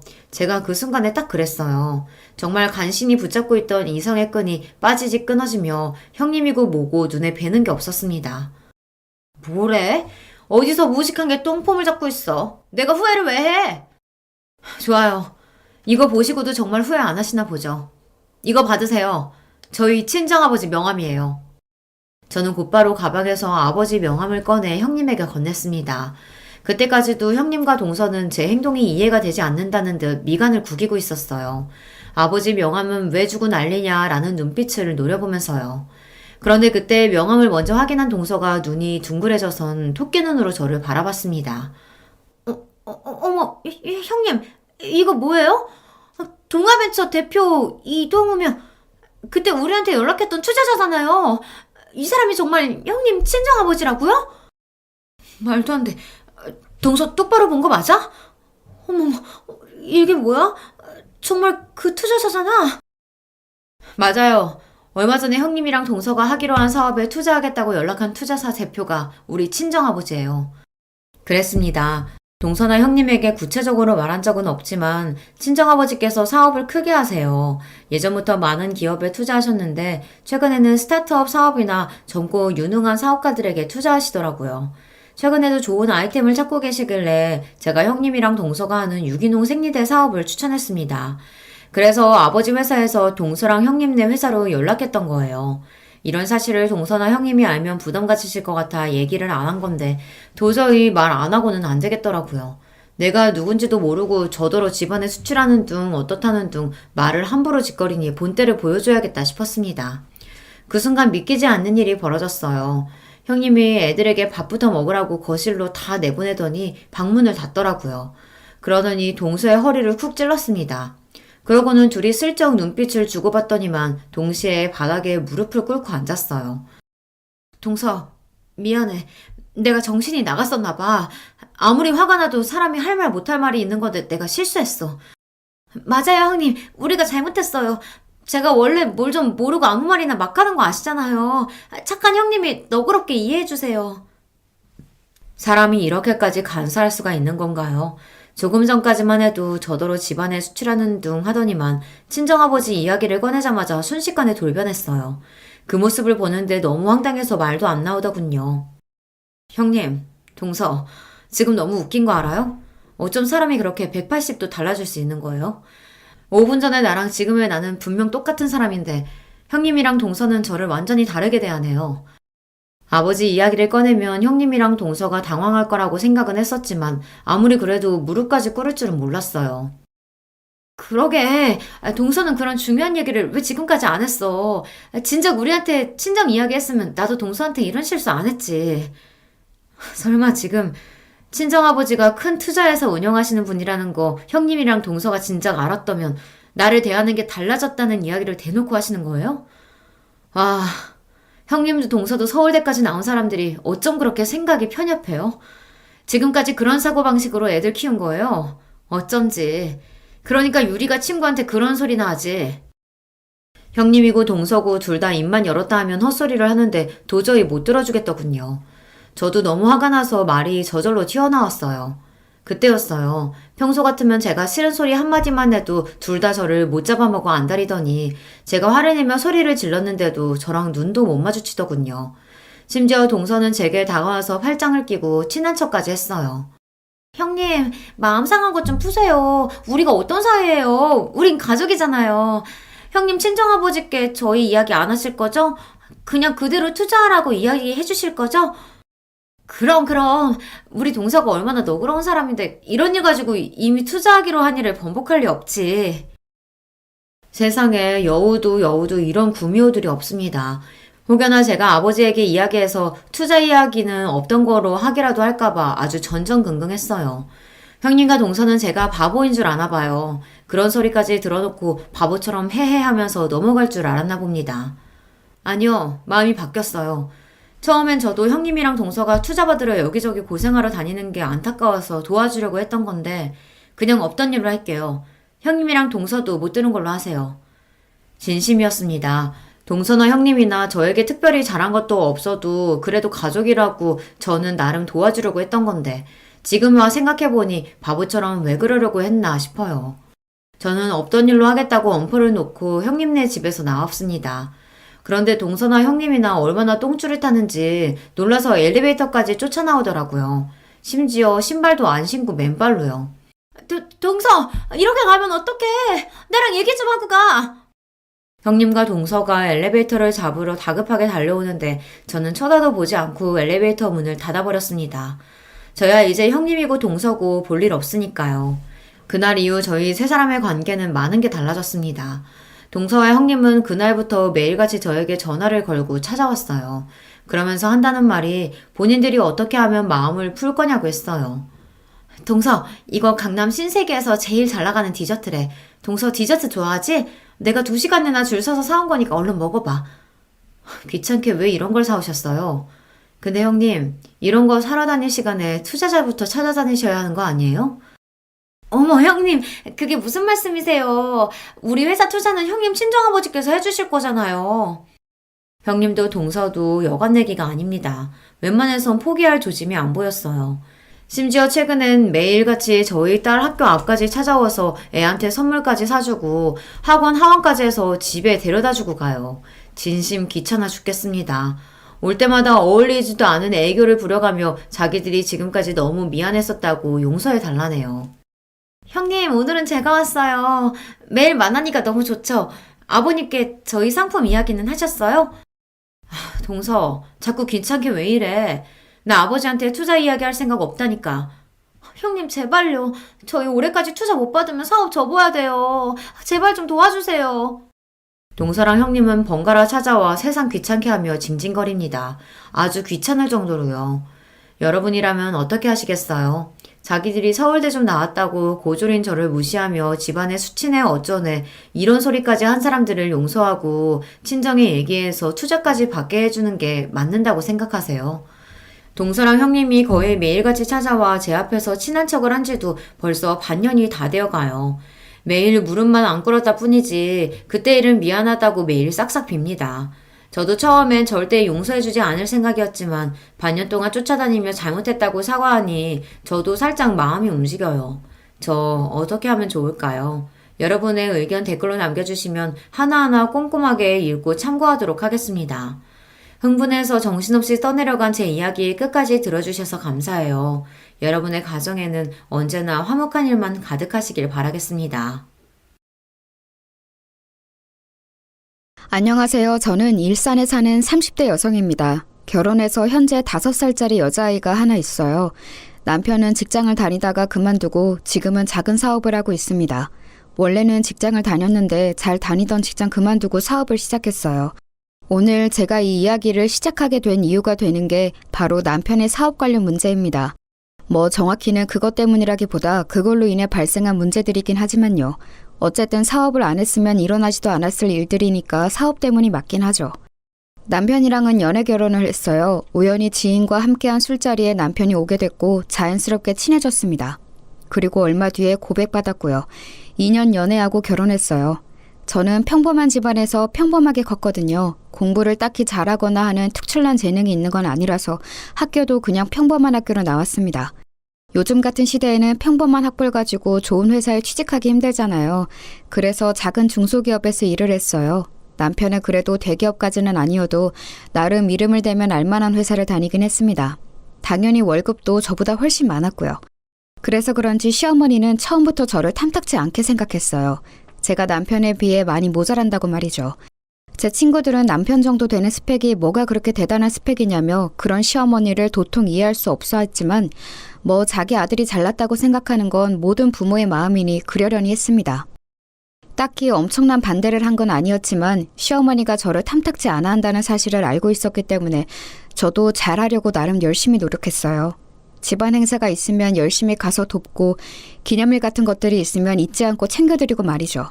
뭐 그럴 때마다 옆집 할매는 이거보다 훨씬 비싼 가방을 받았던데 하면서 마음에 안 드는 티를 냈지만 그렇다고 자기 아들이 엄청 대단히 많이 버는 건 아닌 걸 알고 있었기 때문에 더 이상 말을 하지는 않았습니다. 벌이가 넉넉한 편은 아니었지만 그래도 저금도 하고 나름 괜찮았어요. 하지만 그마저도 제가 임신을 하면서 빠듯해지기 시작했습니다. 아시겠지만 아직 대기업도 임신한 여자 직원에 대한 처우가 좋지 못한데 중소기업은 어떻겠어요. 임신을 하면 자연스럽게 그만둬야 하는 분위기가 만들어져요. 그걸 버텨내며 독하다, 눈치가 없다 같은 소리를 들으며 회사 생활이 엄청나게 고달퍼지기 시작합니다. 그래서 저도 어쩔 수 없이 사직서를 냈어요. 다들 그렇게 하니까요. 그 이후로 좀 빠듯해지기 시작했어요. 물론 누구에게 빚을 지거나 할 정도는 아니었지만 그전이랑은 확실히 다르긴 하더라고요. 그래도 아껴가며 살면 못 살 것도 아니었습니다. 물론 적어진 용돈과 기념일 선물 같은 것들에 시어머니가 노골적으로 불만을 표하긴 했지만 말이에요. 이래서 며느리도 직업 같은 거 다 보고 드려야 하는 거야. 저 들으라고 하는 말이었어요. 자기 딸도 제대로 된 직장을 가지고 있지 않은 상태에서 며느리에게 저러는 게 정말 웃기긴 했지만 대한민국 거의 모든 시어머니들이 그렇잖아요. 여기까진 그래도 괜찮았습니다. 문제는 그 뒤였어요. 아이가 2돌이 지났을 무렵 남편이 그러더군요. 나 사업하려고. 갑자기? 전에 같이 일하던 사람이 지금 회사 그만두고 사업을 시작했는데 진짜 잘 되고 있거든. 보니까 괜찮은 것 같아서 초기 비용도 많이 들지도 않고. 그럼 회사는? 당연히 그만둬야지. 장난해? 미래가 보장된 일도 아닌데 남이 하는 거 보고 잘 된다고 덜컥 회사를 그만두고 사업을 한다는 게 무슨 말이야 대체. 나 진짜 잘할 수 있어. 안 돼? 불확실한 일은 미래를 걸 수는 없잖아요. 그리고 어느 누가 잘 다니던 회사를 그만두고 사업을 시작한다는 남편을 반가워하겠어요. 그래서 정말 결사반대를 했습니다. 그리고 이 사실을 시어머니가 알게 됐어요. 남편이 하는 일을 집에서 집안일 하는 여자가 이래라 저래라 입을 대고 나서는 게 말이 되냐? 어? 그냥 남편이 한다고 하면 하게 두는 거지. 한 가정이 가장이잖아요. 만약에 안 되면 어떡하려고. 너는 네 남편을 그렇게 못 믿어서 결혼은 어떻게 했니? 그리고 내 아들이 안 될 리가 있니? 어디서 어른 말에 말대꾸야. 정말 그야말로 난리를 치시더군요. 시어머니의 난리와 남편의 계속되는 설득에 어쩔 수 없이 허락을 했습니다. 소기 자본이 얼마 들지 않는다고 해도 사업은 사업인지라 그동안 모아둔 적금을 다 깨고 집을 담보로 대출도 받았어요. 내가 진짜 성공해서 당신 호강시켜줄게. 꼭! 그 말에 정말 철없게 느껴졌습니다. 하지만 제 걱정과 달리 남편의 사업은 잘 풀리는 듯 보였어요. 집에 들고 오는 돈도 그전의 월급의 거의 2배가 넘었습니다. 남편의 사업이 잘 풀리는 것 같자 시어머니의 구박은 날로 더 심해졌어요. 거 봐라. 여자가 남자 하는 일에 입대면 안 된다고 했지? 본인 능력이 없으면 내조라도 잘해야지. 남자 하는 일에 입이나 대고. 우리 애가 다른 건 다 복이 있는데 부인복이 없어 부인복이. 허구한 날 제주제에 너무 과분한 남편을 얻었다며 구박하기 시작했어요. 생색도 엄청 내기 시작했습니다. 제가 들고 입고 하는 모든 것들에 관심을 가지며 그게 비싼지 아닌지 감시하고 뭐가 하나 좋아 보이면 네가 어디 가서 그런 걸 사겠니? 우리 애 아니면. 이라는 말을 달고 살았어요. 그전까진 한 귀로 듣고 한 귀로 흘리던 저도 심해지니 점점 스트레스를 받았습니다. 그래서 저도 일을 시작했어요. 원래 예전에 취미로 봉제 인형을 만들어서 팔았던 적이 있었는데 그게 꽤 반응이 좋았던 게 기억이 나서 집에서 시간이 날 때마다 인형을 만들어 팔았습니다. 뭐 대단히 돈이 되진 않았지만 그래도 제 생활비는 벌 수 있는 정도는 됐어요. 그걸로도 시도 때도 없이 싫은 소리를 해댔지만 말입니다. 그거 벌어봐야 몇 푼 된다고 집에서 애나 보고 살림이나 잘하지. 하여튼 너는 마음에 드는 게 하나도 없니 어쩜? 그래도 그냥 들은 척 안 했어요. 눈치만 먹기는 싫었거든요. 진짜 정말 이중적인 모습은 신우이가 결혼할 때 나타났습니다. 신우이는 제대로 된 직장 없이 아르바이트를 하면서 생활 중이었거든요. 취직 준비를 안 한 건 아니었는데 번번이 떨어졌어요. 그런데 어디서 소개팅으로 대기업을 다니는 남자를 만나 결혼을 하게 된 겁니다. 그때 시어머니가 했던 말이 정말 가관이었어요. 인물이 그저 그렇더만 우리 애같이 이쁜 애를 데려가는 걸 복이라 여겨야지. 그렇게 며느리도 직업 형편 다 봐야 한다고 연부를 외우시던 분이 그런 말을 하시더라고요. 그러면서도 혹시나 사위한테는 잘못 보이면 안 된다 생각했는지 앞에서는 그런 말을 한 적도 없는 척 매번 가식적으로 웃어댔습니다.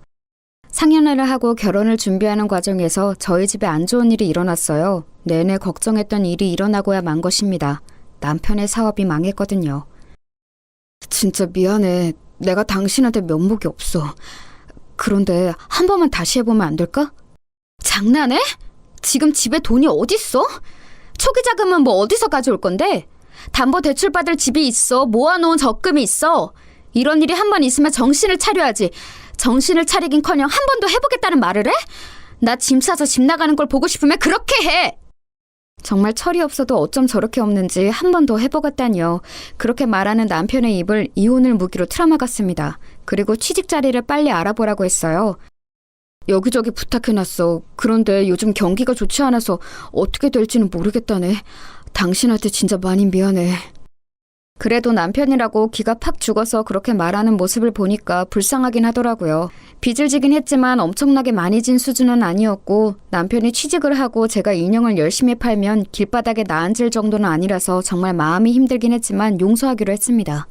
용서 안 하면 이혼인데 그럴 생각은 없었거든요. 그리고 제가 만든 인형이 SNS에서 귀엽다고 소문이 좀 났는지 꽤 팔렸거든요. 그래서 웬만한 직장인 월급보단 벌이가 좋아진 것도 남편을 좀 더 쉽게 용서할 수 있는 일이었습니다. 물론 밤낮으로 인형을 만드느라 안 쑤신 곳이 없었지만 말입니다. 그래도 당분간은 허리를 졸라매야 했어요. 빚이 있으니까 말입니다. 제가 번 돈 중에서 정말 딱 생활비만 제외하고는 다 빚을 갚는 데 썼어요.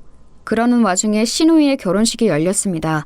마음 같아서는 물론 축의금을 더하고 싶었지만 정말 그럴 여유가 없었어요.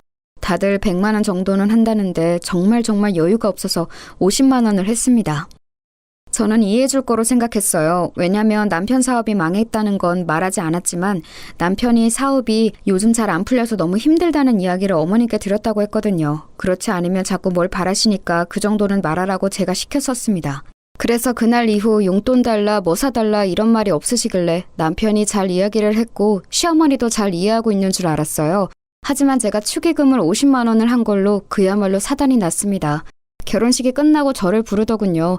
그리고는 다짜고짜 면전에 봉투 하나를 던졌습니다. 정말 예고 없이 얼굴에 뭔가를 던진 거라 그 충격에 멍하게 이게 무슨 일인가 생각하고 있을 때 정말이지 쌍욕부터 날아왔어요. 내가 사돈댁에 부끄러워서 고개를 못 들겠다. 신우이 결혼식에 축의금 50만 원이 뭐야? 어디서 이런 거지 같은 년이 들어와서 내가 고개도 못 들게 만들어? 어? 네가 지금 제정신이야? 나 쪽팔리라고 일부러 이랬지? 어? 제가 무슨 말을 해야 할지 몰라서 어버버거리고 있자 제 머리를 한 대 툭 치더라고요. 사업이 어려워도 집에 돈이 없어도 신우이 결혼식에 축의를 50만 원 하는 건 내가 어디서 듣도 보도 못했다. 어? 네 대가리에 뭐가 들었니? 생각이란 건 하고 사니? 어? 정말 눈물이 주르륵 흘렀습니다. 뭐라 저항할 사이도 없이 말이에요. 저희 어려운 거 아시잖아요. 돈 100도 없니? 어? 그 정도도 없어? 너는 어디 빌릴 곳도 없어? 내가 어쩌자고 이런 거지 같은 년을 며느리로 들여서 이쪽을 당해야 돼, 어? 한참을 그렇게 욕을 듣고 있는데 뒤늦게 온 남편이 그 앞에서 저를 막아서며 제 편을 들기 시작했습니다. 엄마, 우리 힘들다고 했잖아. 그럼 저거 보고 나가서 식당 일이라도 하라고 해. 집에 가만히 처박혀서 살림이라 하는 년이 뭐가 힘들다고 결혼식 내내 죽상을 하고 앉아서는. 사업이 힘든 것도 네가 힘들지 제가 힘드니? 어? 제가 밤새 주문 들어온 인형을 만들다 결혼식을 가서 안색이 좀 안 좋긴 했었거든요. 엄마 그만해요. 이 사람도 내가 돈 한 푼 안 가져다 주는데 살림하기 힘들어. 그 소리에 어휴 하면서 한숨을 쉬고는 방문을 쾅 닫고 안방으로 들어가더군요. 나중에 생각하니까 그때 너무 놀라고 감정이 북받쳐서 아무 말도 하지 못한 게 정말 후회스럽더라고요. 자기야 진짜 미안해. 사과하는 남편의 꼬라지도 보기 싫었습니다. 사실 취직 자리를 적극적으로 알아보는 것 같지도 않았어요. 맨날 전에 같이 사업하던 사람들과 만나서 푸념이나 하고 집에서도 방 안에 틀어박혀서 게임이나 하고. 당신이 알아서 정리해. 나 이런 소리까지 들어가면서 당신이랑 살 이유 없어.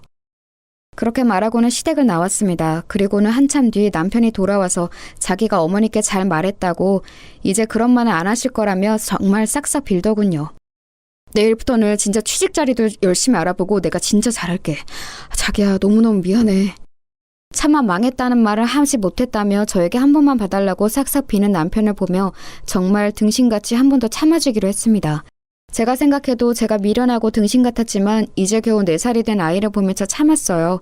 아버지 없는 아이로 만들고 싶지는 않았거든요. 그렇게 또 얼마간의 시간이 흘렀습니다. 말을 잘 했는지 시어머니는 더 이상 그 일을 말하지 않았어요. 아니 정확하게는 저를 부르지 않았습니다. 저도 시어머니가 부르지 않으며 딱히 찾아가지 않았기 때문에 서로 얼굴을 안 보고 지냈다는 말이 더 맞는 말이겠죠.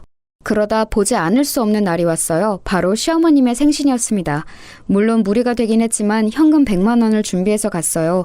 괜히 안 들어도 될 말 듣기도 싫었고 이 정도면 괜찮겠지 싶었습니다. 그런데 아니었더군요. 옆집 팔매는 이번 생일에 명품 가방을 받았다는데. 지난번처럼 크게 뭐라고 한 건 아니었지만 궁시렁궁시렁 거리더군요. 그 정도야 뭐 참을 수 있다 생각했습니다. 지난번엔 거지 같은 년이라는 소리도 들었는데 말이죠. 얼굴에 봉투도 맞고. 집안일이라도 해라. 경제적으로 남편이나 집안에 도움이 안 되면 그런 거라도 열심히 해야 하지 않겠니? 그날 모든 생일상을 차리고 치우는 일을 제가 혼자 해야 했습니다. 원래는 도와주는 척이라도 하던 시누이조차도 그냥 앉아서 받아먹기만 하더군요. 하루에 10시간 이상을 인형만 붙잡고 있어서 손목이 시려웠지만 진짜 꾹 참았습니다. 하지만 손목이 너무 아팠어요. 쨍그랑 들고 가던 그릇을 놓쳐서 깨먹는 일이 생겼습니다. 제가요. 기다렸다는 듯 폭력에 가까운 잔소리들이 시작되더군요. 너는 진짜 제대로 할 줄 아는 게 도대체 뭐니? 생일날 그릇을 깨? 재수없게? 엄마 그만하세요. 마음에 안 든다 하니까 마음에 안 드는 짓만 골라서 하잖아. 엄마 이 서방 앞에서 창피하게 그만해. 그제야 자기 사위 눈치를 보며 그만두더라고요. 그러면서도 틈만 나면 저를 흘겨봤습니다. 그리고 그 이후로 정말 엄청난 시집살이가 시작됐어요. 경제력에 도움이 안 되면 집안일이라도 열심히 해야 하지 않겠니? 라는 말은 그냥 했던 말이 아니었던 겁니다. 그 뒤로 틈만 나면 저를 불러다 집안일을 시키더군요. 처음 몇 번은 참고 가서 했습니다. 하지만 그 이후에는 참고 아니고를 떠나 시간이 되질 않았어요. 인형 주문이 점점 더 많아졌거든요. 안 그래도 방 안에 틀어박혀서 하루 종일 게임이나 하는 남편도 너무 꼴보기 싫었는데 시어머니까지 쌍으로 저러니까 정말 당장이라도 짐 싸서 집을 나가고 싶었습니다. 하지만 거의 초인적인 힘으로 그런 마음을 참아가고 있었어요. 그러던 중에 이혼만은 하지 않겠다던 제 아내 결심을 단번에 뒤지는 사건이 또 일어나고야 맙니다. 시어머니가 일을 하라고 불렀고 저는 가지 않았어요. 그랬더니 전화가 오더라고요. 당장 집으로 오지 않고 뭐하니? 와서 일 좀 도우라고 내가 말했잖니. 요즘에 애비가 돈을 못 벌어와서 제가 아르바이트 같은 걸 하고 있거든요. 그래서 도저히 갈 수가 없어요. 잠시 정적이 흘렀습니다. 지금 돈 번다고 시어머니한테 유세 부리는 거야? 일을 못 뺀다는 말씀을 드리는 거예요. 그런 알바에서 몇 푼이나 번다고 유세는 유세야. 당장 못 와? 내가 집으로 찾아가리? 더 이상 참을 수가 없겠더라고요. 방에서 여전히 게임을 하는 중인지 남편이 욕하는 소리가 들려왔습니다. 그 순간이었던 것 같아요. 이 집구석을 반드시 탈출해야겠다고 생각하게 된 게 말입니다. 지금 갈게요. 오늘 결론을 지어야겠다 결심하고 전화를 끊었어요. 그리고는 게임을 하고 있는 남편 방으로 들어가 코드를 뽑았습니다. 지금 뭐하는 짓이야? 이거 다 이긴 게임인데 당신 미쳤어? 미친 건 내가 아니라 너지. 당장 나 따라와. 제가 험악한 표정으로 정색하며 말하자 움찔하더군요. 어딜 가는데? 니네 집 가니까 당장 따라 나와, 죽고 싶지 않으면. 그리고는 남편을 데리고 시댁으로 향했습니다. 갔더니 시누이가 와 있더라고요. 언니, 왜 이렇게 늦게 와요? 이서방 오기 전까지 저녁 다 차려야 하는데 1시간도 안 남았어요. 꼴에 일을 한다고 시위하는 거지. 빨리 부엌 안 들어가고 뭐해? 그렇게 말하는 시어머니와 시누이를 한 번 쓱 보고는 거실 소파에 앉았어요. 너 뭐하니? 일하라니까? 할 이야기 있으니까 여기 다들 앉으세요. 당신도 앉아. 남편을 보고 말했습니다. 남편이 눈치를 살피더니 제 앞에 앉더군요. 너 지금 무슨... 앉으시라고요. 저 이야기 시작도 안 했어요. 제가 정색을 하며 그렇게 말하니 뭐라 중얼거리며 앉긴 앉더군요. 이런 제 모습은 생전 처음 봤겠죠. 고분고분 말을 잘 듣는 며느리였으니까요. 그래, 앉았다. 어디서 버릇없이 어른을 앉으란 말아. 저 이 사람이랑 이혼하려고요. 그 말에 남편이 놀라서 저를 보더군요. 시어머니와 시누이도 마찬가지였고요. 자기야, 아무리 화가 나도 그렇지 이혼이라니. 그런 말을 이렇게 함부로 하면 어떡해. 함부로? 내가 그냥 하는 말 같아? 그리고 나 생각 많이 하고 내린 결정이야. 이혼해. 이 년이 지금 어른 앞에서 지 일 좀 시켰다고 남편한테 이혼한다 만다 소리를 하면서 협박하는 거야? 어? 뭐 이런 게 다 있어? 언니, 문제가 있으면 둘이서 해결하지. 여기서 이러는 거 좀 아닌 것 같네요. 왜 아니에요? 제가 이혼하려는 이혼 사유에는 오빠 문제도 있지만 어머니 문제도 큰데? 뭐? 이게 한참 못난 며느리 아들이 좋다고 하니 반대 없이 허락해준 걸로 감지덕지해야지. 내가 네 속을 모를 줄 알아? 사업 좀 안 풀린다고 바로 이혼 이야기를 꺼내? 좀 안 풀리는 거 아니라 망했어요. 그 말에 시어머니가 멈칫하더군요. 뭐?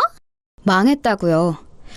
이 사람 거의 1년째 백수생활 하면서 집에서 놀고 먹어요. 매일 방에 틀어박혀서 10시간씩 게임이나 하면서. 오빠, 그게 정말이야? 오빠 망했어? 그 질문에 남편이 고개를 숙이더라고요. 예전 같으면 안쓰러운 마음이 들었을 법도 한데 전혀 그런 마음이 들지 않았습니다. 사업이 하다가 좀 망하고 그럴 수도 있는 거지. 사업 망했다고 남편을 버리는 부인이 어딨어? 어? 사업 망했다고 버리는 거 아니고요. 망한 건 1년 전인데 여태 제가 인형 만들어다 팔면서 생활비로 쓰고 대출 받은 거 갚고 그래왔거든요. 당장이라도 다시 취직할 것 같이 굴더니 1년째 취직은커녕 노력도 안 하고 하루 종일 집에 처박혀서 게임이나 하고 술이나 처마시러 다니고 그것도 이제는 못 봐주겠고요. 어머님이 돈돈거리면서 저 구박하는 것도 아니 솔직히 구박도 아니고 이 정도 폭언이면 폭력이라고 생각하거든요. 그것도 저는 더 이상 못 받아주겠어요. 이게 버릇없이. 그 버릇없는 며느리 이제 어머님 며느리 안 하겠다고요. 재산 분할도 안 하고 위자료도 달라고 안 할 테니까 그냥 이혼만 할게요. 양육권도 저 주시고요. 어차피 어머님이 키울 생각도 없으실 테니까 만약 안 들어주시면 소송하고요. 자기야. 제가 진심으로 하는 말인 걸 알았는지 남편이 무릎을 꿇더라고요. 무릎도 한두 번이야 내가 속지. 이제 당신 말 안 믿어. 그냥 혼자 그렇게 좋아하는 게임 실컷 하고 술도 마시고 싶은 만큼 마셔. 자기야. 벙쪄있는 시어머니에게 마지막으로 말했습니다. 거지 같은 저 같은 년 말고 돈 많은 부자 며느리 다시 얻으세요. 과연 빚보는 이 남자 그런 여자가 데려갈지 의문이지만. 빚은 제가 열심히 갚는다고 갚았는데 아직 반 이상 남았거든요. 그것도 알아서 하시고. 얘가 못하는 말이 없어? 기가 좀 죽어서도 끝까지 사과 한마디 없더라고요. 만약에 여기서 한마디만 더 하시면 제가 갚은 빚도 재산분할 청구 소송해서 달라고 할 테니까 다들 입 다무세요. 그리고는 벙쪄있는 세 사람을 두고 나왔습니다. 집으로 오자마자 짐을 싸서 친정으로 갔어요. 그 사이에 온 남편이 바짓가랑이를 붙잡았지만 이미 있는 정 없는 정 다 떨어져서 다시 생각할 마음이 들지도 않았습니다. 집으로 와서 그간 있었던 일을 말했어요. 저희 부모님 두 분 다 이혼하라고 노발대발 하시더라고요. 남편은 바로 전화와 문자를 엄청 보내댔습니다. 하지만 정말 있는 정 없는 정이 다 떨어져서 정말 꼴보기도 싫었어요. 그리고 시어머니는 한동안 연락이 없더군요. 그리고 며칠 뒤 전화가 왔습니다. 남편 전화는 다 무시하긴 했지만 시어머니는 어른이기도 했고 또 무엇보다 무슨 이야기를 할지가 너무 궁금해서 받았어요. 여보세요? 아무리 그래도 그러고 나가면 어떡하니? 목소리가 그전에 비해 훨씬 누그러져 있더군요. 아니 본인의 화를 참고 있는지도 모를 일이었지만 일단은 그랬습니다. 욱해서 나온 거 아니고 저도 계속 고민하고 있던 일이었어요. 내가 잘못했으니까 일단 집에는 들어오거라. 어머님이 사과하신다고 한 번에 이해하고 들어갈 거였으면 나오지도 않았어요. 어른이 이렇게 먼저 연락해서 사과하는데 한 번은 들은 척이라도 해야 하지 않겠니? 어머님 진심으로 사과하시는 것도 아니잖아요. 제가 어머님을 한 해 두 해 본 것도 아니고 저는 들어갈 생각 없고 애비랑 살 생각도 없으니까 그 부분은 포기하세요. 또 승질이 났는지 화를 내려더군요. 그리고는 곧 옆에서 신우이가 말리는 듯한 소리가 작게 들렸습니다. 역시나였어요. 잘못한 걸 알긴 개뿔. 그래도 다시 생각해보렴. 앞으로는 절대 이런 일 없도록 하마. 제가 그냥 나온 줄 아시나 본데 아니에요. 저는 절대 다시 안 들어가니까 어머님은 돈 많은 새며느리 다시 보세요. 끊을게요. 하고 전화를 뚝 끊었습니다. 보나마나 끊긴 전화기를 들고 저를 향해 욕이란 욕은 다 하고 있을 게 뻔했어요. 그리고 그날 저녁 남편이 찾아왔습니다. 자기야, 진짜 잘못했어. 나 자기 없으면 안 되는 거 알잖아. 진짜 취직할게. 안 그래도 나 오늘 전에 같이 일하던 사람들한테 다 연락했어. 자리 있으면 꼭 연락 달라고. 그리고 어머니도 다시는 자기 안 건든다고 했어. 그 말이 믿기지도 않을 뿐더러 나는 이미 당신과 당신 가족에게 있는 정 없는 정 다 떨어져서 꼴도 보기 싫어. 얼굴 보고 있다는 것 자체가 고통이라고. 내 마음은 변할 일 없으니까 당신도 그만하고 이제 돌아가. 진짜 잘할게. 믿어줘. 내가 한두 번 속니? 그리고 이제 진짜 정말 잘한데도 내가 싫다고. 내 말 못 알아들어? 자기야. 진짜 소송에서 없는 재산도 뜯어내기 전에 그만 가라. 어? 그렇게까지 했는데도 남편은 계속 징징거리더군요. 정말 꼴도 보기 싫어서 경찰에 신고라도 해야 하나 하던 차에 아빠가 나왔어요. 험악한 인상을 하시고선 말이죠. 자네 안 돌아가나? 장인어른 그게 아니고. 내 딸이 그만큼 고생했으면 됐지. 이미 그만큼 한 것만으로도 피가 거꾸로 솟는구만. 다시 그 집안으로 들어가라고? 그 꼴은 내가 절대 못 보니까 돌아가! 진짜 죄송해요. 근데 저는 마누라 없으면 못 살아요. 그럼 죽어! 안 가면 당장 경찰 부를 테니까 그런 줄 알아! 그리고는 저를 데리고 집 안으로 들어오셨어요. 절대 넘어가면 안 된다. 절대 안 넘어가요. 남편은 문 앞에서 한동안 서성이는 것 같더니 집으로 다시 돌아갔더라고요. 정말 끝까지 찌질하게 나오는구나 했습니다. 시어머니가 저한테 그렇게 했어도 저 인간만 정신 똑바로 차리고 살았으면 저도 이렇게까지 하진 않았던 거예요. 하지만 저 인간도 제가 이혼을 결심하게 된 이유 중 큰 부분이었습니다. 남편이 돌아가고 다시 시어머니와 시누이에게 번갈아가며 전화가 왔어요. 분명 가서 빌었는데도 소용없었다는 말을 전달받은 후겠죠. 뭐 남자가 그렇게까지 했는데 안 받아준다고 화를 내는 전화든 아니면 잘못했다고 비는 전화든 어느 쪽도 받고 싶지 않았습니다. 이제 궁금하지도 않았고 말이죠. 그렇게 연락을 피하고 있었는데 신우이에게 문자가 와 있었더라고요. 언니, 정말 우리 가족이 언니한테 너무너무 잘못했어요. 언니가 그렇게 고생하는 줄도 모르고, 아니 몰랐어도 그러면 안 되는 거였지만 정말 미안해요. 우리 오빠 저 인간을 언니 아니면 누가 거두겠어요. 엄마는 이제 언니한테 연락하지도 언니 집 방향은 쳐다보지도 않게 할 테니까. 또 엄마도 그러겠다고 했고요. 제발 한 번만 용서하고 집으로 돌아와요. 애도 아빠 없이 크는 것보다 아빠가 있는 게 낫잖아요. 그리고 오빠 취직 자리도 금방 생길 것 같아요. 진짜 한 번만 다시 생각해줘요. 구구절절 개소리더군요. 시어머니는 그럴 수 있는 사람이 아니었습니다. 물론 제가 돌아가면 초반에는 좀 그럴 수도 있겠죠. 하지만 결국 본성이 나올 거예요. 그리고 제가 실수를 하거나 잘못을 할 때만을 눈에 불을 켜고 기다리겠죠. 그런 일이 생기자마자 득달같이 몰상식한 말들을 해가며 저를 무시할 거고요. 저는 두 번 다시 그런 일을 당하고 싶지 않았습니다. 그리고 남편이 취직한다고 해서 달라질 것도 없었어요.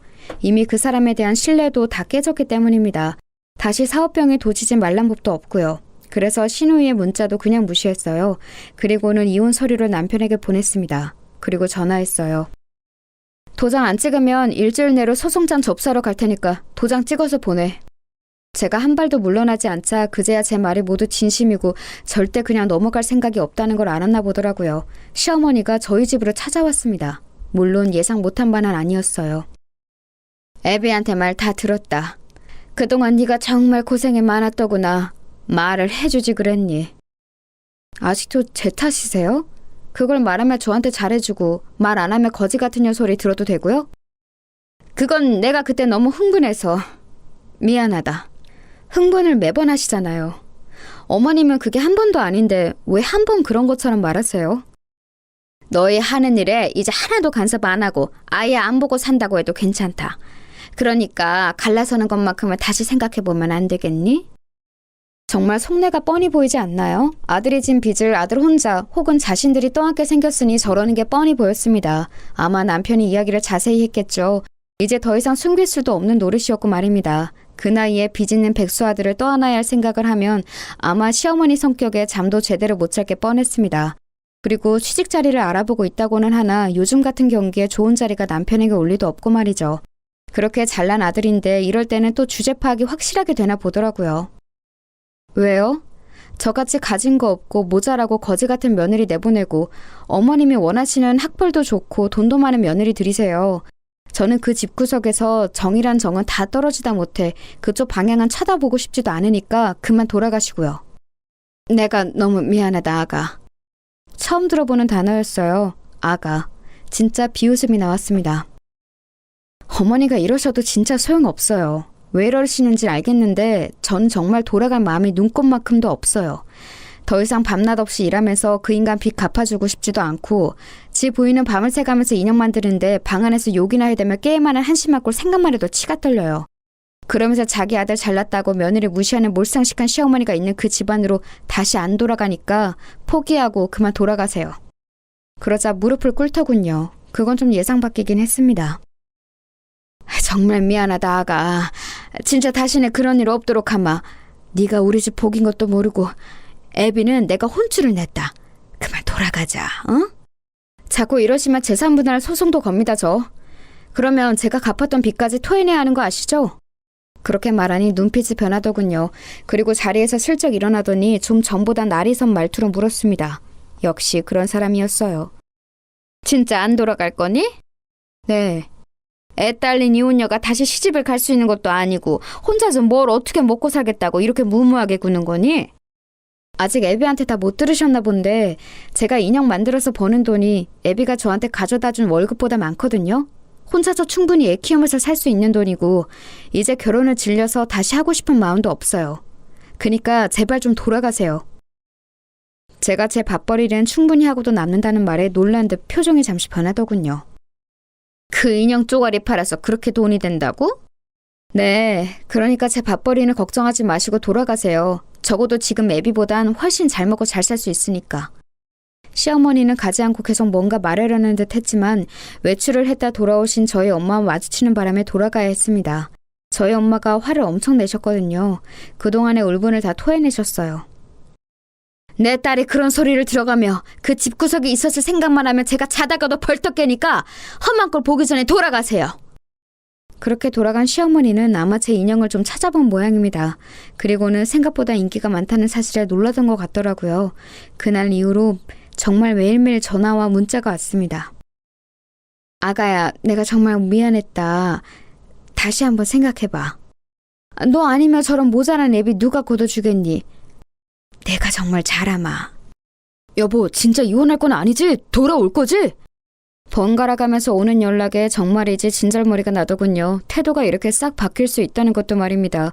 결국 경고한 일주일이 지나서도 도장 찍힌 이혼 서류는 받을 수 없었어요. 그래서 변호사를 찾아갔습니다. 그리고는 이혼 소송을 준비했어요. 그런데 그 사람들은 제가 조용하니까 이혼을 안 하려나 보다 생각한 모양이더라고요. 자기야, 일단 집으로 들어와. 같이 살 거면 얼굴은 봐야지. 아가, 이혼 안 할 거지? 그 사이에 저는 조용히 소송을 준비했습니다. 알아보니 소송 사유가 되고 또 남더라고요. 시어머니가 저한테 한 폭언들은 증명을 할 수는 없다고 쳐도 사업을 말아먹은 남편이 1년 가까운 시간 동안 아무것도 하지 않고 방 안에 틀어박혀서 게임만 한 것만으로도 충분하다고요. 아, 그리고 사실 폭언은 문자라도 증거들이 좀 남아있기도 했고 말입니다. 소장을 작성하고 집으로 날아간 것 같았습니다. 그날 바로 득달같이 달려올 줄 알았는데 며칠간은 조용했어요. 나중에 보니 아마 그 사이에 변호사를 만나러 간 것 같았습니다. 이게 진짜 이혼 사유가 되는지, 된다면 정말 재산 분할을 해서 제가 갚은 빚도 일정 부분 돌려줘야 하는 건지 같은 것들 말입니다. 많지는 않지만 조금은 돌려받을 수 있는 것 같더라고요. 그리고 소송을 하면 그쪽이나 저나 변호사 비용이 들 테니까 지금 사정이 어려운 남편 쪽에서는 쉽게 변호사를 쓰거나 하진 않을 듯 보이긴 했습니다. 아니나 다를까 좀 알아보고 자기네들이 불리한 걸 알았는지 전화가 왔어요. 진짜 이혼하려는 거야? 그럼 내가 여태 장난하는 줄 알았어? 꼭 진짜 해야겠어? 애 생각은 안 해? 헐씨구, 애 생각한 양반이 1년 가까이 방 안에서 안 나오고 게임이나 처하셨어요? 이제 와서 애 생각? 지나가던 개가 웃겠다, 어? 당신 이렇게 잔인한 사람이었어? 당신이 지금 나 이렇게 버리면 나는 다시 못 일어날 수도 있는데! 이제는 협박을 하더라고요. 정말이지 기가 찼고 절대 돌아가서는 안 되겠다는 생각만 점점 강해졌습니다. 당신은 그전에도 못 일어섰잖아. 너 어제도 게임했지? 내가 모를 줄 알았냐? 사실 어제도 신용카드를 긁었다고 문자가 왔었거든요. 게임에 등록되어 있는 카드가 제 카드였는데 그걸 깜빡 잊은 것 같더라고요. 당황한 기색이 전화기 너머서도 느껴졌습니다. 아니 그건 그 신용카드 어제 그 결제 문자 받은 뒤로 바로 해지했으니까 앞으로는 네 카드로 긁어. 그리고 그냥 끝이야 넌. 알아? 그리고는 전화를 끊었습니다. 정말 등신 같지 않나요? 그걸 또 처할 생각을 한 것도 한 거니와 제 카드가 등록되어 있는 것도 있고 결제를 하다니요. 진짜 한숨도 안 나왔어요.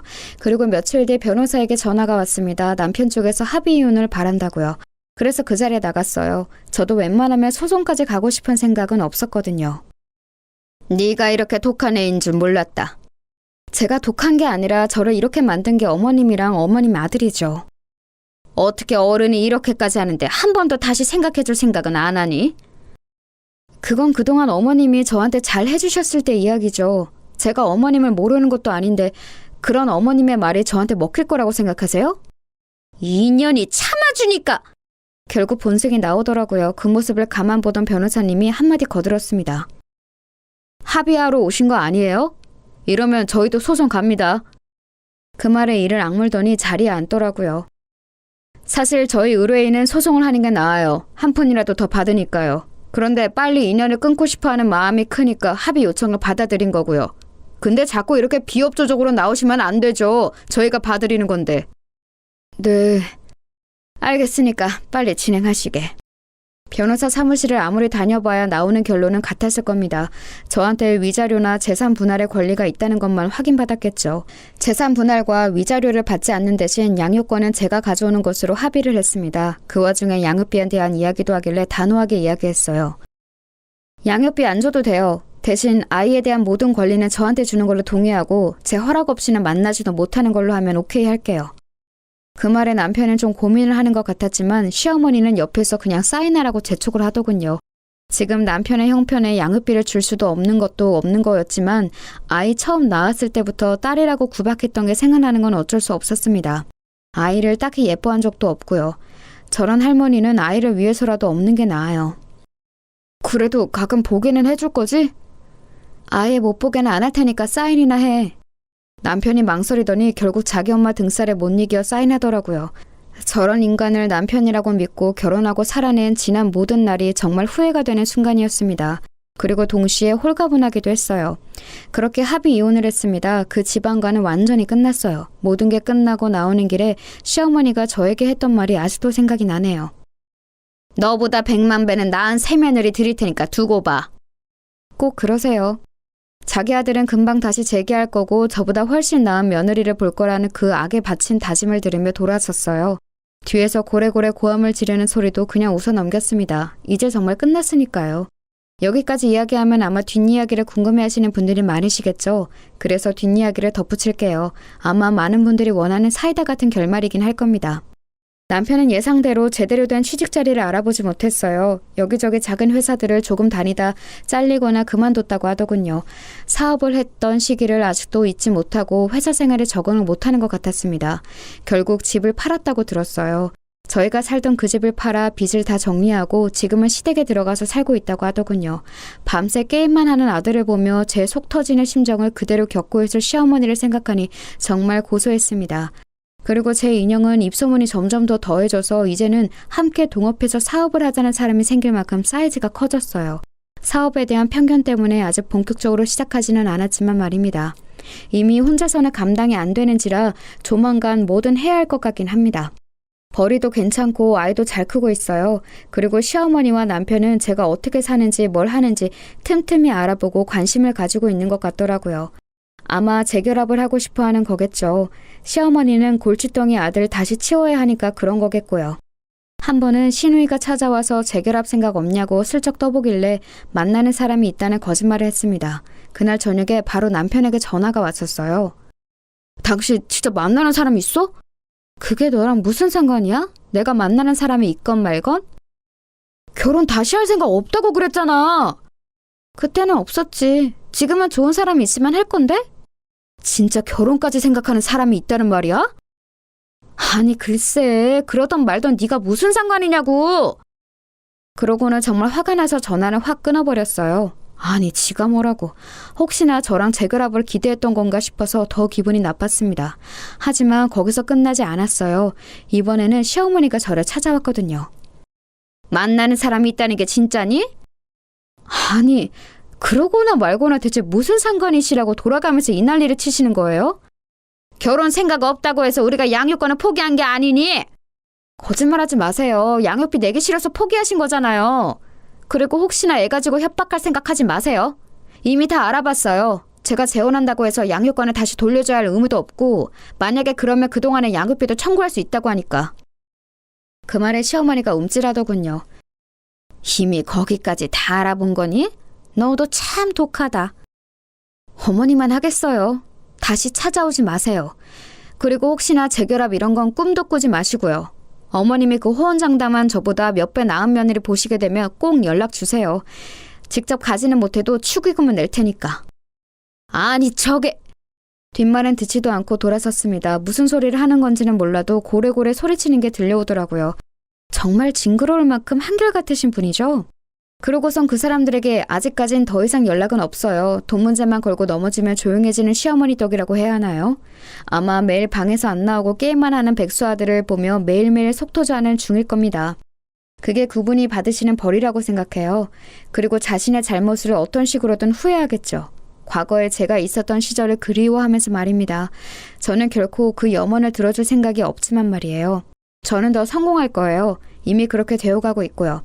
그리고 지금은 만나는 사람이 없지만 언젠가 좋은 사람이 있다면 연애도 결혼도 할 수도 있겠죠. 물론 아직까지는 결혼의 결자만 들어도 치가 떨리지만 세상에는 전 남편이나 전 시어머니 같은 사람만 있는 건 아니잖아요. 아이는 잘 크고 있답니다. 원래 남편도 아이에게 그닥 살갑거나 잘 봐주던 사람이 아니라서 아빠를 찾지도 않아요. 오히려 자신을 너무너무 예뻐하는 외할머니와 외할아버지를 너무 좋아하고 따라서 제가 다 섭섭할 지경이라니까요. 요즘은 제가 밤낮 없이 바쁜 바람에 아이의 양육을 거의 제 부모님이 하고 계셔서 그게 너무 죄송할 따름이에요. 물론 두 분은 너무 좋다고 하시지만 그래도 아이 보는 게 보통 일은 아니니까요. 그래서 이번 여름에는 다 같이 해외로 휴가를 나가기로 했어요. 가족끼리 다 같이 가는 해외여행은 처음인지라 벌써 두근거리네요. 저는 지금 너무 행복합니다. 그 전에 혼자 아이를 키우는 게 겁나서 아이가 아빠 없이 자라는 게 무서워서 망설였던 지난 날들이 후회될 정도로 말입니다. 그런 사람들과는 헤어지는 게 맞았어요. 그런 집안에서는 아이도 행복하지 않았을 테니까 말입니다. 길다며 긴 제 이야기 들어주셔서 감사합니다. 참고 사는 것만이 능사는 아니라는 건 여러분도 늘 생각하시고 하실 말은 하시면서 그렇게 사셨으면 좋겠어요. 가만히 있으면 정말 호구 취급하는 사람이 너무 많더라고요. 아, 밥 먹을 시간이네요. 그럼 저는 여기서 제 이야기를 마칠게요. 즐거운 하루 보내세요.